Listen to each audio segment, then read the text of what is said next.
story you are about to hear is true. Only the names have been changed to protect the innocent.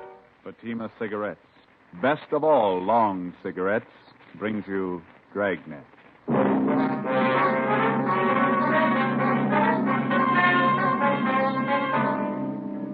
You're a detective sergeant. You're assigned to narcotics detail.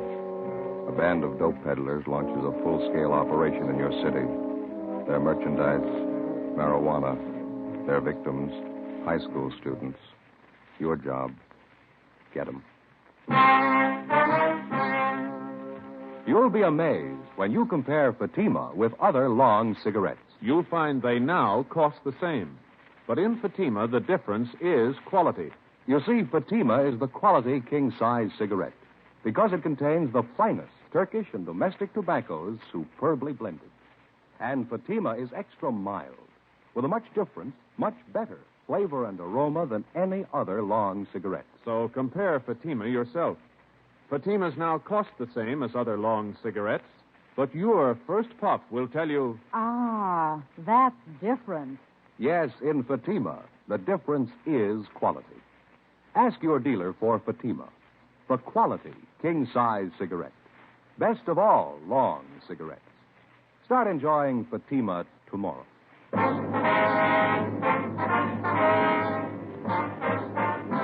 Dragnet, the documented drama of an actual crime. For the next 30 minutes, in cooperation with the Los Angeles Police Department, you will travel step by step on the side of the law through an actual case transcribed from official police files.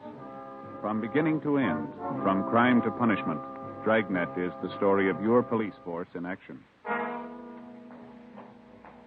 It was Thursday, April 11th. It was warm in Los Angeles. We were working the day watch out of narcotics detail. My partner's Ben Romero. The boss is Captain Kearney. My name's Friday. I was on the way back from R&I, and it was 10:25 a.m. when I got to Central Station. Narcotics detail. Joe? Hi. What'd you find out? Talked to the coroner. He finished posting the body. Yeah? Cause of death, multiple fractures of the skull, internal injury. Boy was 17 years old. You checked the car? Yeah, the kid must have been doing at least 70 when he hit that street light. It's a real mess. The car was really wound around that pole. We're going to have to dig up a fast answer somewhere. Lousy racket. Well, there's only one way to burn it out. Find the big man and throw the book at him. Make him an example we'll never forget, huh? You checked with Juvenile Bureau? Yeah, the evidence has been booked with the property clerk. How about the boy's parents? Mrs. Moore wasn't feeling too well. They drove her home. Father's still down the hall, Inspector Walker's office. Can we talk to him now? Yeah, he should be free by now. Let me check the book. I already did. There's no call. Oh, okay. Let's go. You know, there's only one thing fortunate about this whole thing. What do you mean? Well, the kid being alone when he cracked up would have been a slaughter if he had a car full of his friends with him. It's still pretty grim. How's the boy's father taking it? Usual, pretty rough. He should be able to help some. Yeah. Mr. Morrow? Yes, Sergeant. Inspector asked me to wait here for you. Yes, sir. This is my partner, Sergeant Friday. Mr. Morrow, Joe. How do you do, Mr. Friday? I just don't understand it, Sergeant. I don't understand any of it. My boy Ken wasn't the type to go racing around like that in the car. He never took the car without my permission. I just don't know what got into him. Had you noticed at all whether your boy was acting a little strange the last few weeks or so? No. Of course, I only saw Ken in the morning, a few hours in the evening. I'm at the office all day. Why do you ask that? Well, was he going out very often on school nights, keeping odd or unusual hours? He used to go to the library 3 or 4 nights a week to do his schoolwork. Got home about midnight a few times, and I warned him about that. Mm-hmm. Did you have any way of knowing if he was really spending his nights at the library? No, but I took his word for it. Ken didn't lie to me. What's this have to do with the auto accident, Sergeant? I don't think I understand. The officers investigating the accident, sir. They checked over the car afterward. What was it? Were the brakes bad? What did they find? You? Yeah. Now, you see this small metal case? We found it in the front seat on the floor of the car. What's that stuff inside? Did this belong to Ken? Yes, sir. We think he was using it. What for? I don't know. It's marijuana. Men and women who traffic in narcotics all the way from the small-time peddler to the big wholesaler are rated among the lowest kind of criminal. One step lower, you find an even more vicious kind. Those who lure youngsters into the deadly trap of narcotics, who feed on the nickels and dimes by supplying their young victims with dope. The death of 17-year-old Kenneth Morrow was the second of its kind within 8 months. It seemed to stem from unidentified suspects who were making it their business to build a thriving marijuana trade among high school students. Thursday, 11 a.m. We continued to question the dead boy's father, Thomas Morrow, but he couldn't tell us anything further that might help. Friday, April 12th. We checked with the principal of the high school which the Morrow boy attended. We talked to the boy's teachers and checked his school record. His marks had been above average till about 3 months before when they began to fall off for no apparent reason. We got a list of most of the boy's friends from his teachers, and we started checking them out. One was a 16-year-old blonde girl, Peggy Kane, supposedly Kenneth Morrow's girlfriend. We found her waiting outside the music room. Yes, Ken and I went around together for a while. He was a real nice boy. Did you see each other quite a bit, Peggy? Oh, for about 5 or 6 months, yes, we got along fine. Just after Christmas was the last time I went out with him, and we double dated. Mm-hmm. Did he seem all right to you then? I mean, did he act different at all? Well, a little different, yes. Not silly, you know. He just wasn't like he used to be. Well, how do you mean? Well, he didn't talk the same. Ken was a real nice boy most of the time. I guess he started getting in with the wrong crowd. He began to swear, you know, bad talk, things like that. When did all this start, Peggy? Do you remember? Just before Christmas, I think. I'm not sure. Poor Ken. Is there anything else you might have noticed? I don't know. Ken used to be pretty good about his studies, and all of a sudden it seemed he just didn't care. Sometimes he'd come into the library. We used to study there. He'd make a lot of noise. Just changed, that's all. After a while, we didn't see each other there anymore. Well, why was that, Peggy? We just didn't come down. I called his house a couple of times. His folks said he was at the library. I didn't say anything to him. Mm-hmm. Well, did Ken have many friends here at school? Do you know that? Not many, no. I see. Of those he did have, who would you say was closer to him? Well, gee, I don't know, Sergeant. There were half a dozen of them. Ken used to be with all of them. No one boy in particular. Well, Bob Lavelle, maybe. I saw Ken in Bob's car a few times. Does Lavelle go to school here? Yes, he's a senior. Ken used to work with Bob down in the cafeteria after school, but he got in a mix-up. He was fired. Bob was fired? No, Ken. Oh. He was rude to one of the ladies down there who does the cooking. Bob still works there. Would he be at the cafeteria now, do you know? Yes, I think so. The fountain's open until about 3:30. And you think that this Bob Lavelle was about the closest friend that Ken had, huh? I think so. The only one I know, anyway. Have you talked to Ken's folks? Yeah, we have. I feel so sorry for him. Gee, I think I have to go now, Sergeant. I have a chemistry class. Just one more question, Peggy. Last time you went out with Ken on this double date, who was the other couple? Do you remember? I don't remember their names. There were some kids I never saw before. Ken knew them. It wasn't much of a date. Mm-hmm. Where did you go?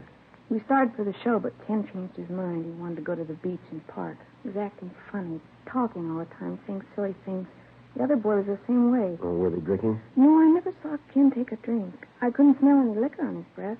I don't know. It was such a silly thing. What's that?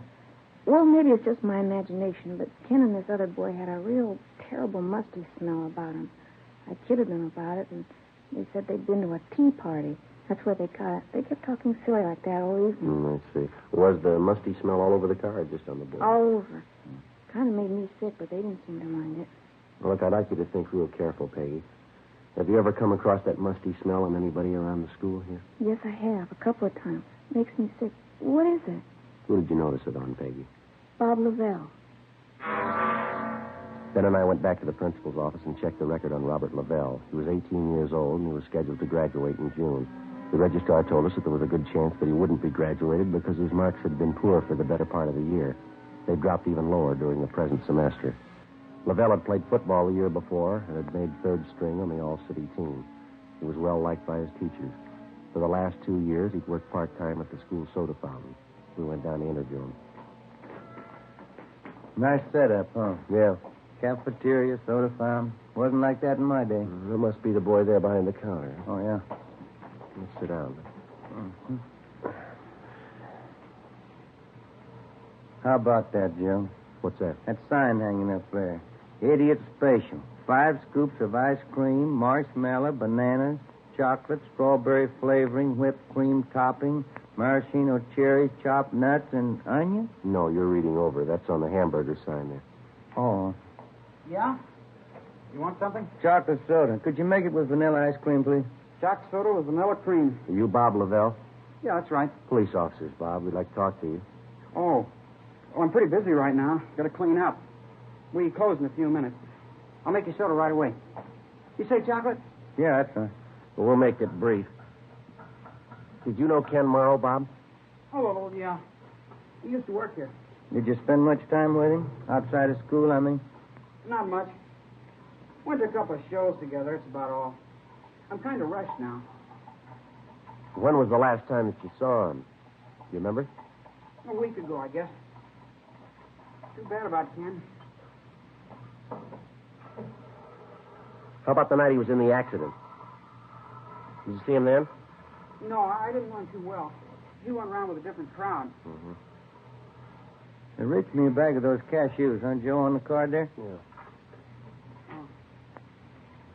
There you go. Oh, thanks. Want some? Quest. No, no, thanks. The nuts are a dime, officer. Right there on the counter, Bob. Oh, yeah. I got to get going as soon as I close. I have to get on town. We talked to some of Ken Morrow's friends around the school, Bob. They tell us that he used to drive around in your car with you quite a bit. Just a couple of times around school. And you hadn't been with him for about a week before the accident. That's right. Just what I told you. Mm-hmm. You want a little whipped cream on that? Yeah, Lou. How about a cherry? Good idea. There you are. Thank you. Too late to fix a hamburger? Yeah, I really got to close up. It's getting a little late, officers. I'm going to have to close up right now. Well, we'll make it fast. Did you notice anything different about the Morrow boy in the last few weeks? Anything peculiar at all? No, he was the same as ever. I didn't notice anything. Well, look, Bob, we're going to lay it out for you. Did you know he was using marijuana? No, I didn't know anything about it. You have any idea where he might have gotten it? I wouldn't know that. Look, you mind if I lock up the counter now? I'll come around the other side. Sure, go ahead. I didn't know that about Ken, officer. I wouldn't know where he got the stuff. You sure he was using Mary? Well, we found some in his car. We found some more in his locker upstairs. That's tough. Anything more, officer? I got to hurry. Well, it's just routine, Bob. We did the same with the other boys we talked to. We'd like to check your locker. You don't mind, do you? I got to get out of town. I'm late now. Your locker's just upstairs, isn't it? Won't take that long. It's important to me. I got to get out of town. We've got our car outside. We'll drive you down. We'll be down there in no time. No, I've already got a ride. Can't you check it tomorrow? Not going to take a minute, Bob. Now, let's go, huh? All right. Say, I happen to remember I didn't bring my locker key today. That's so. Yeah. Come to think of it, I don't know where it is. I guess I lost it. Well, they must have a pass key around here, don't they? I don't think so. Well, we'll ask at the office, huh? You're putting me in a jam, officer. That's going to take time. I'm due downtown. I'm sorry, Bob, but we got to check it. I got my locker all jammed up with stuff. It'll take us an hour. Office is down there, Joe. Yeah, all right, let's go. I don't know why you're picking on me. My locker's jammed. They can't get it open. Why are you picking on me? Let's ask him here. Go ahead, Bob. Close the door. Yeah? I got my key. I'll show you. Robert Lavelle took us to his locker and opened it. Hidden inside one of his gym shoes, we found 4 sticks of medium-grade marijuana. We took them, put them in an envelope, and sealed it. On the way downtown, the boy told us that he'd been buying this stuff for about 6 months and reselling it to some of the students at the high school. Said that he paid 50 cents a piece for the sticks and sold them for 75. He was an occasional user himself. Before we turned him over to the juvenile officers, he told us that a man named Ray Jensen supplied him with the marijuana. Jensen's address was a trailer camp in the southwest part of Los Angeles. We drove out and checked with the operator of the camp. He pointed out Jensen's trailer at the rear of the camp. That one, Joe? The blue and gray one? Yeah, this is good right here. Yeah, okay.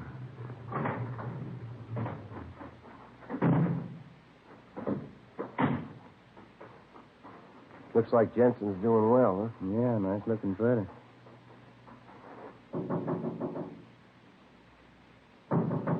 Just a minute. Yeah? Police officer. All right, open it up. Get out of here. Come Get on. out. Watch it, Joe. All right, hold it, mister. Get out. Get out. All right, Jensen. That's good, Ben. I'll get him. Yeah. All right, come on, get out. What's the pitch, huh? Where's your warrant? It's all over the floor, Jensen. Marijuana. Who tipped? One of those lousy kids, huh? Which one? You guess. You know enough of them. You can't have me for all that. I'm not the big guy. All right, then who is? I don't know.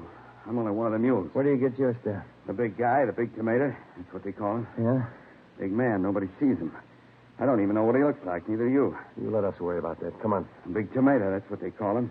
You won't get him. He's smart. You won't get him in 89 years. Maybe not, but we'll get him.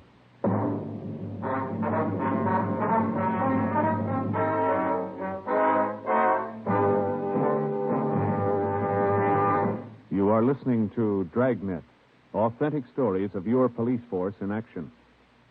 Now, here's an authentic report from Fatima Cigarettes. 1949. Fatima more than doubled its smokers coast to coast. 1950. Another record-breaking year, with more long cigarette smokers insisting on Fatima quality than ever before. In 1951, enjoy Fatima quality yourself. Yes, friends, in Fatima, the difference is quality. Quality of tobaccos.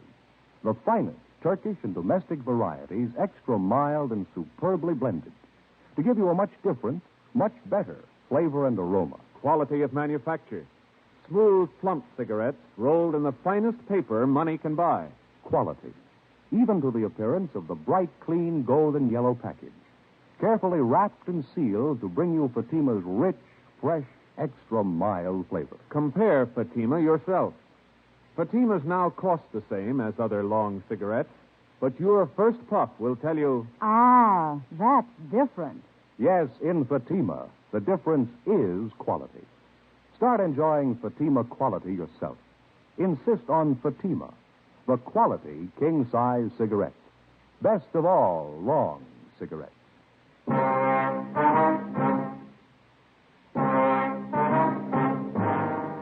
Friday, April the 12th, 7 p.m. We searched the trailer and a stakeout was placed on it, and then we took Ray Jensen downtown to the main jail where he was booked for suspicion of narcotics, a felony.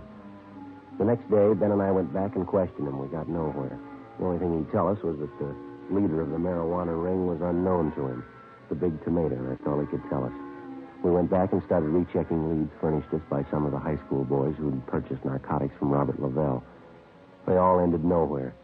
Meantime, the flow of marijuana into the schools and into the hands of the teenage students continued.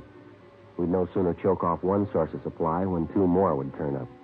We knew that there was only one real solution: find the gang leader and wipe out the entire supply and distribution setup.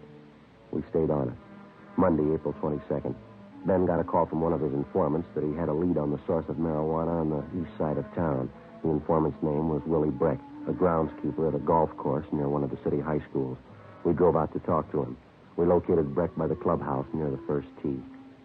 Thomas E. now, R. Dory, Richmond, Virginia.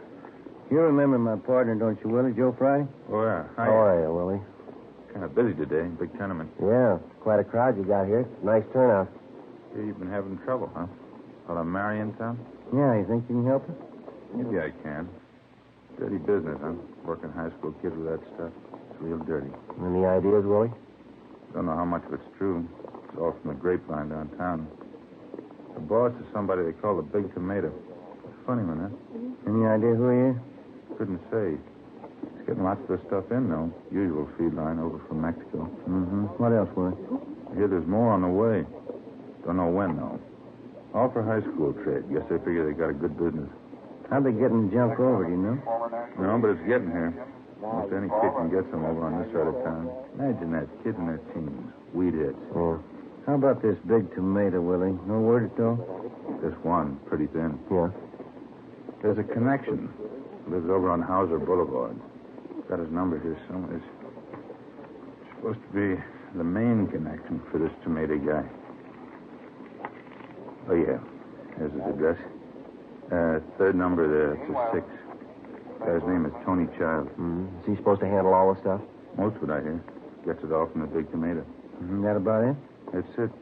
Tony Childs. You got the address. Many thanks, Willie. Anything comes up, you'll call, huh? Sure thing.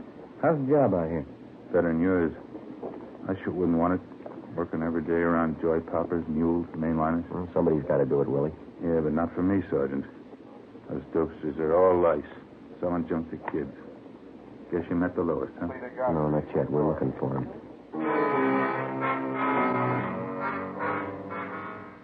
11 We went back to the office and checked the name and address of Tony Childs through R&I.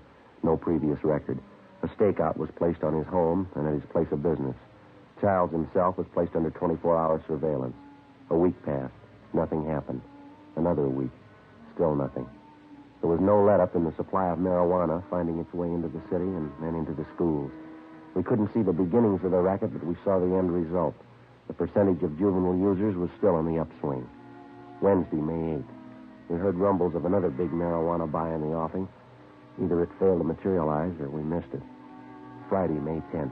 Ben and I took our turn shadowing the suspect, Tony Childs. Can you see him from here, Joe? Yeah. He's still in the barber shop. There's 2 guys with him. Yeah. 4:10. We better check in, huh? Yeah, I'll call in, huh? Drugstore there. Must have a phone. Yeah, all right. I'll be right back.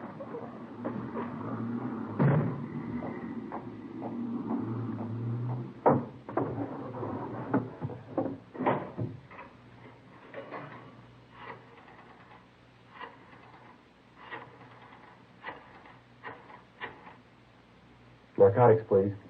Thank you. Yeah, Johnny. It's Joe Friday. Mm-hmm. Yeah.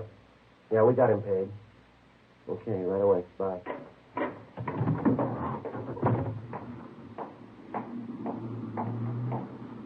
What have you got? Tony Childs. They want him picked up right away. How come? Well, they just raided his place. They found 32 ounces of weed in his room. Supposed to have more on him. Oh, let's go. Come on. What do you think? Trouble? Well, don't be surprised.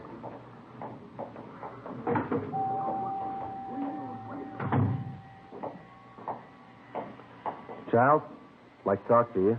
What's that? Police officers like to talk to you and your 2 friends here downtown. Can't make it, copper. Flying to Vegas tonight. We want to see you downtown first. Luck don't push me, huh? Nobody's pushing you, Childs. We want to see you downtown. Now, come on, let's go. Look out, Joe, Rampant Snap.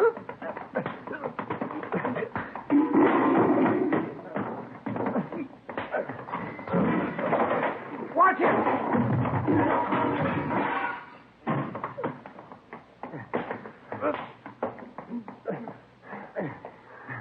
That's it. 3 of them. Okay. I'll get him. All right. All right, come on, you. I'm glad this doesn't come up often. Where's the barber? He ran outside. Rough one, huh? Yeah. What's your hunch, Joe? Think one of these 3 is a big tomato? I don't know. Let's ask him. The search of the barber shop failed to reveal the presence of any narcotics. Tony Childs and his 2 companions were found to have a dozen sticks of marijuana in their possession. They were treated for cuts and bruises at Georgia Street and then booked for suspicion of narcotics, a felony, at the main jail. 3 other men found at Childs' apartment at the time of the raid were also booked. We got nowhere questioning any of them. As usual, we had the small fry, but the ringleader, the big tomato, was still in the clear. Still free to hire somebody else to run the marijuana supply line into the high school. 3 weeks passed. Together with Captain Kearney and Sergeant Barr, Ben and I rechecked our earlier leads. We ran down anything that even looked like it might be promising. Nothing panned out. Wednesday, June 5th, 5:30 p.m. We got a call from the main jail. Tony Childs wanted to talk to us. Ben and I went over to see him. Child? I got something for you. Been playing the stooge long enough. If I'm good enough for jail, so's he. All right, what do you got? It's a big buy coming off. When you get him, tell him how long I've been in here. What kind of a buy? Mary, one of the biggest. It was set up before I got in here. Where's the meat going to be? Bruno Street, down with the train yards. I'll draw you a map. Setup's the same. Car pulls up and honks a couple of times in an alley down there. Who's handling the buy? A big man. Don't waste any time. When is it? Tonight. We went back to the office and met with Sergeants Barr and Jacobson. 8 p.m. Ben and I took up our positions on the stakeout along with the rest of the men. We had a clear view of the exact location where the buy was to be made. We waited. 10 p.m. 11 p.m. No one showed. Midnight came and went. 1:30 a.m. Still no sign. At 18 minutes to 2, we spotted the man carrying a shopping bag emerge from behind a row of freight cars near the end of the rail yard. He made his way across the street to the alley. He stood back in the shadow. As soon as the car gets in the alley, we pull up and block it, huh? Yeah, that's right. Beck will do the same thing down at the other end. Headlights coming in the alley. Wait a minute.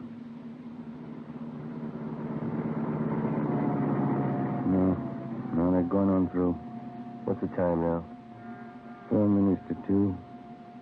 We waited. 18 minutes passed. Still no sign of the car that, according to Childs, was supposed to be there for the big buy. We could still see the figure of a man with a shopping bag huddled in the alley. 3 a.m. Joe. Yeah? Car down there in the alley. Yeah. That's it. You want to start up? Yep.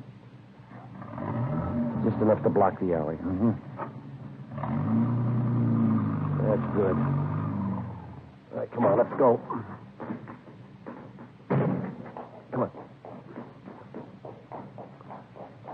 All right, kill your engine and get out of the car. Joe, look out! They can't go far. Come on. All right, let's get them out of there. Yeah. There's 3 of them. Here's the guy with the shopping bag. All right, I got it. Crash knocked him cold. Yeah. That's one. Easy there. Yeah. Pull right over there, will you? That's it. Get his coat off of that. I got it. Okay. That's it. That's it. It's all 3 of them. Yeah. Hey, look at this, Joe. Found one of them in this guy's hand. Tin can, huh? Mm-hmm. Full of marijuana. You look at the labels on those cans? Yeah. Fancy solid packed tomatoes. There he is, the big tomato. The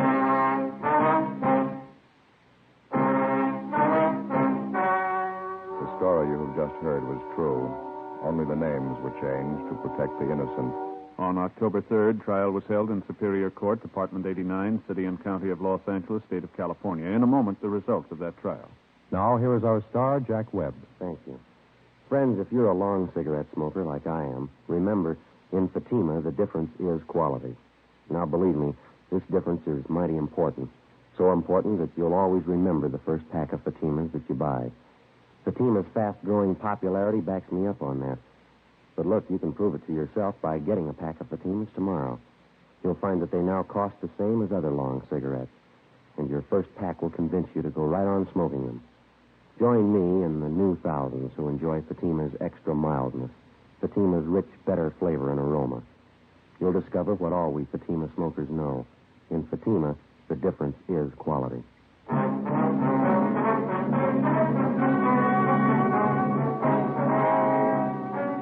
John A. Stanton, alias the Big Tomato, along with his associates in the narcotic gang, was tried and convicted for violating the State Narcotic Act.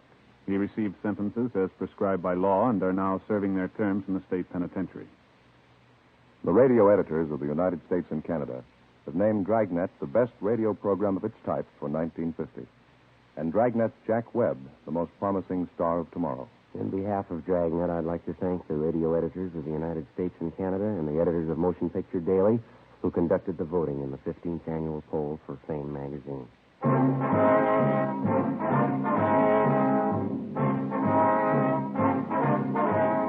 You have just heard Dragnet, a series of authentic cases from official files. Technical advice comes from the Office of Chief of Police W.H. Parker, Los Angeles Police Department.